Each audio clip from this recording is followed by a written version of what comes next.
మేఘాల్లో సన్నాయి రాగం మోగింది, మేళాలు తాళాలు వినరండి.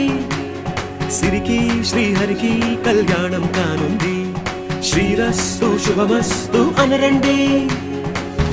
అచ్చతలు గంటో పెళ్లికి అర్థం చెప్పారంటూ, మెచ్చదగు ముచ్చట ఇది అని సాక్ష్యం చెబుతామంటూ, జనులంతా జై కొట్టేలా జరిపిస్తామండి. అందాల కుందనపు బొమ్మవని జత చేరు